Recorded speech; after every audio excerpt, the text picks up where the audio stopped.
अस्सलाम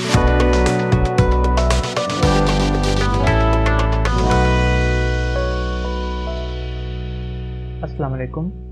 इससे previous video में हमने एक्सरसाइज 2.9 के क्वेश्चन 1 का पार्ट 1 कंप्लीट किया था।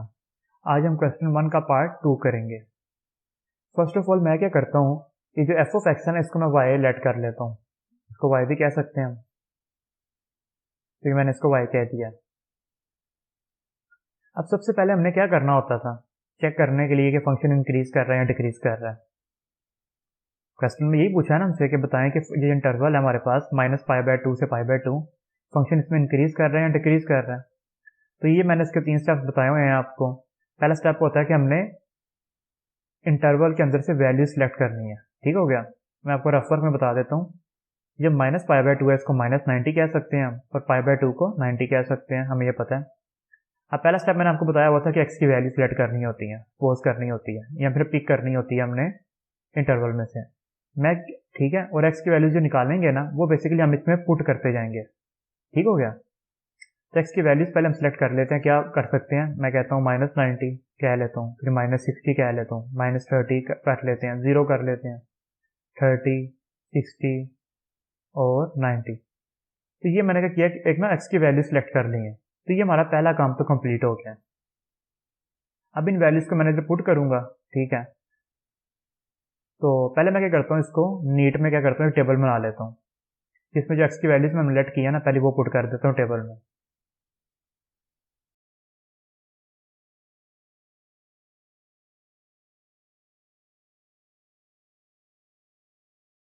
तो ये सारी मैंने क्या की है, एक्स की वैल्यूज जो मैंने लेट की थी ना, अभी पिक की थी इंटरवल में से, वो मैंने इधर पुट कर दी है।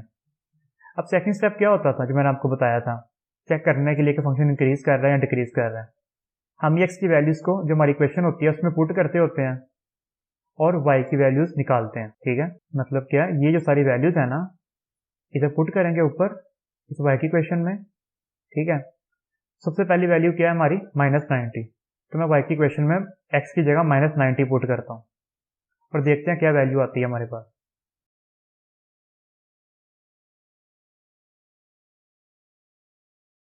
तो क्या वैल्यू आ गई हमारे पास, 0। तो इस 0 को मैं 90 के कॉरस्पॉन्डिंग वाई वाले रो में पुट कर देता हूँ। ये मैंने पुट कर दिया। अब मैं -60 पे देखता हूँ वैल्यू क्या आती है। क्या वैल्यू आ गई हमारे पास, 0.5। तो मैं क्या लिखता हूँ, -60 के कॉरस्पॉन्डिंग 0.5 पुट कर देता हूँ। अच्छा, अब मैं निकालता हूँ वैल्यू -30 के ऊपर। तो क्या आंसर आया हमारे पास वाई की वैल्यू का, 0.87। तो मैं ये ऊपर पुट कर देता हूँ। तो इसी तरह मैं क्या करता हूँ, मैं बाकी सारी वैल्यूज भी निकाल के पुट करता जाता हूँ।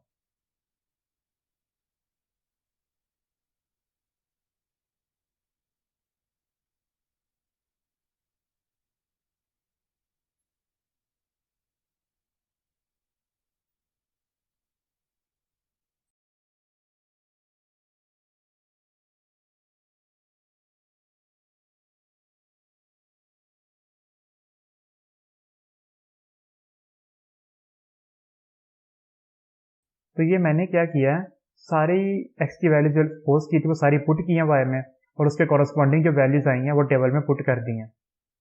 तो इधर हमारे 2 काम कंप्लीट हो गए हैं। पहला काम क्या था, एक्स की वैल्यूज निकालना, सिलेक्ट करना, वो भी कर लिया इंटरवल में से। सेकंड काम क्या था, वाई की वैल्यूज निकालना, वो भी फाइंड कर लिया हमने। अब थर्ड काम है, पहले तो मैं थर्ड काम है ये देखना कि फंक्शन इंक्रीज कर रहे हैं डिक्रीज कर रहा है, वो किस तरह देखेंगे। तो पहले तो मैं जो टेबल बनाया मैंने इसको नेक्स्ट स्लाइड पे एज इट इज पेस्ट कर लेता हूँ। ये मैंने पेस्ट कर लिया। अब हमने क्या चेक करना है, ट्रेंड। ठीक है, ट्रेंड में मैं पहले आपको डायरेक्ट ही लिख देता हूँ कि ये ड्यूरेशन मैंने लिख दिया, यहाँ पे इंक्रीज कर रहा है, यहाँ पे डिक्रीज कर रहा है। ये क्या लिखा हुआ मैंने, 0 से 1 के दरमियान मैंने इंक्रीजिंग लिख दिया और 1 से 0 के दरमियान डिक्रीज लिख दिया। लेकिन कैसे देखना है ये कि फंक्शन इंक्रीज कर रहे हैं डिक्रीज कर रहा है, ये तो बाद में लिखना है ना कि इंक्रीज या डिक्रीज कर गया, लेकिन पहले देखना किस तरह, बाद में लिखेंगे ना इसको। मैंने डायरेक्ट पहले लिख दिया। अभी बता देता हूँ आपको कि किस तरह देखना है मैंने। तो आपने ना फंक्शन मैंने आपको बताया था देखना इंक्रीज कर रहे हैं डिक्रीज कर रहा है, कैसे देखना है, वाई की वैल्यूज से देखना है। ठीक हो गया, अब वाई की वैल्यूज को स्टार्ट करते हैं 0 से। हम जब 0 से 0.5 पे गए हैं, बल्कि इससे पहले मैं आपको बता देता हूँ कि जब इंक्रीज या डिक्रीज देखना है ना, तो हमने y की वैल्यू को देखना है। अगर y की वैल्यू इंक्रीज करती जा रही है तो हम कहेंगे फंक्शन इंक्रीज कर रहा है। अगर y की वैल्यू डिक्रीज करती जा रही है तो हम कहेंगे फंक्शन डिक्रीज कर रहा है। और अगर y की वैल्यू कहीं पे डिक्रीज कर रही है, कहीं पे इंक्रीज कर रही है, तो जहाँ पे इंक्रीज कर रही है y की वैल्यू, वहाँ पे कह देंगे फंक्शन इंक्रीज कर रहा है, और जहाँ जिन वैल्यूज में y की वैल्यू डिक्रीज कर रही है वहाँ पे फंक्शन डिक्रीज कर रहा है। मतलब मैं ये कहना चाह रहा हूँ कि हो सकता है कि सारी वैल्यूज इंक्रीज कर रही है पूरे इंटरवल की तो फंक्शन इंक्रीजिंग है, पूरे इंटरवल की सारी वैल्यूज डिक्रीज कर रही हैं तो फंक्शन डिक्रीजिंग है, लेकिन कुछ वैल्यूज इंक्रीज कर रही होंगी, कुछ डिक्रीज कर रही हैं, तो हम कहेंगे जिन वैल्यूज में इंक्रीज कर रही हैं तो फंक्शन इंक्रीजिंग है, और जो रिमेंडिंग वैल्यूज में फंक्शन वैल्यूज डिक्रीज कर रही हैं तो फंक्शन डिक्रीजिंग है। तो ये चक्कर है सारा। तो अब हम अपना क्वेश्चन देखते हैं, ऑब्जर्व करते हैं। अब y की वैल्यूज को देखें। अब 0 से 0.5 पे मूव किया हमने, तो जब 0 से 0.5 गए हैं तो क्या हुआ? 0 स्मॉल वैल्यू थी, 0.5 बड़ी वैल्यू थी, तो यहाँ पे तो y की वैल्यू इंक्रीज कर गई, तो मैं कह सकता हूँ 0 से 0.5 के दरमियान तो फंक्शन इंक्रीज कर रहा है। ठीक हो गया। अच्छा, आगे 0.5 से जब 0.87 पे गए हैं, 0.5 बड़ी है या 0.87 बड़ी है? 0.87 बड़ी है, तो 0.5 छोटी है। फिर दोबारा स्मॉल से बड़ी वैल्यू पे चले गए हम, तो मैं कह सकता हूँ 0.5 से 0.87 पे जाते हुए फंक्शन क्या हो गया? इंक्रीज कर गया, क्योंकि y की वैल्यू इंक्रीज कर रही है। फिर दोबारा मैंने देखा 0.87 से 1 पे गया हूँ, फिर y की वैल्यू बढ़ गई है, तो यहाँ पे फंक्शन इंक्रीज कर रहा है। अच्छा, जब मैं 1 से 0.87 पे गया हूँ तो यहाँ पे तो फंक्शन डिक्रीज कर गया, वैल्यू डिक्रीज कर गई है ना y की, तो फंक्शन डिक्रीज कर गया। तो क्या मतलब हुआ कि 0 से 1 के दरमियान क्या हुआ है? तो क्या मतलब हुआ 0 से 1 के दरमियान क्या हुआ है? फंक्शन क्या हो गया? इंक्रीज कर गया। क्यों? क्योंकि y की वैल्यू इंक्रीज कर रही है। हमारे पास चेक करने का तरीका यही है, y की वैल्यू इंक्रीज, फंक्शन इंक्रीज। और 0 से 1 के दरमियान जितनी भी वैल्यूज को हमने चेक किया है, हमेशा आगे जाते हुए वैल्यू क्या बढ़ी है? y की वैल्यू इंक्रीज हुई है, तो इसलिए फंक्शन यहाँ तक इंक्रीजिंग है, इसलिए मैंने इंक्रीजिंग लिखा हुआ है। अब आगे देखें, 1 से 0.87 गए हैं तो क्या हुआ? y की वैल्यू को डिक्रीज कर गई है। फिर 0.87 से 0.5 पे गए हैं तो फिर वैल्यू और कम हो गई है, और 0.5 से 0 पे गए हैं तो वैल्यू और कम हो गई है। मतलब 1 से 0 के दरमियान वैल्यू कम नहीं होती गई है y। तो यही तो है कि अगर y की वैल्यू कम हो रही है तो हम कहेंगे फंक्शन डिक्रीज कर रहा है, तो इसलिए मैंने क्या लिख दिया? 1 से 0 के दरमियान फंक्शन डिक्रीज कर रहा है। तो यही पता लग गया हमें कि हमारा मेन काम था। अब एक पॉइंट है जो आपने याद रखना, बड़ा इंटरेस्टिंग पॉइंट है, ये देखना होना कि फंक्शन इंक्रीज कर रहा है या डिक्रीज कर रहा है, ये हमें y की वैल्यूज बताती हैं। लेकिन जब हमने ब्रैकेट में लिखना है ना कि ये इंटरवल के दरमियान फंक्शन इंक्रीज कर रहा है या इस इंटरवल के दरमियान फंक्शन डिक्रीज कर रहा है, तो वो ब्रैकेट में जो लिखेंगे वो हम x की वैल्यूज लिखेंगे। ठीक हो गया? मतलब क्या कि हमने यही कहा ना कि 0 से 1 के दरमियान फंक्शन इंक्रीज कर रहा है, तो हम ये नहीं लिखेंगे 0 से 1 के दरमियान। 0 से 1 के दरमियान हमने देखते हुए देखा है y की वैल्यू से इंक्रीज कर रहा है, लेकिन ब्रैकेट में हम 0 से 1 नहीं लिखेंगे। ब्रैकेट में 0 और 1 के कॉरस्पॉन्डिंग जो x की वैल्यूज है ना ऊपर, मतलब 0 के कॉरस्पॉन्डिंग क्या वैल्यू है x की?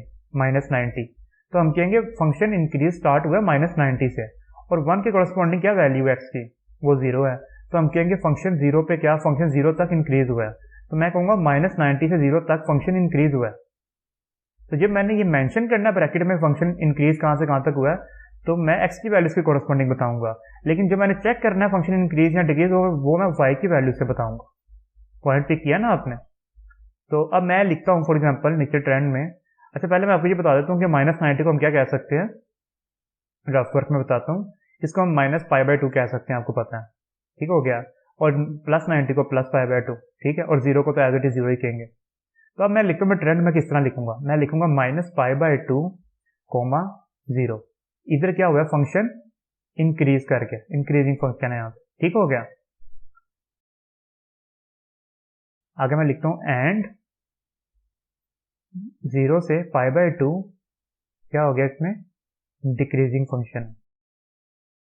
ठीक हो गया? तो देख लिया ना आपने कि जब मैंने ट्रेंड लिखना है तो मैंने कैसे लिखा है? x की वैल्यू से लिखा है, लेकिन जब चेक करना था फंक्शन इंक्रीज या डिक्रीज तो मैंने वो y की वैल्यू से किया। ठीक हो गया? आइए दोस्तों, आपको ये क्वेश्चन भी कंप्लीट हो गया होगा। दोबारा बता देता हूँ क्या किया हमने।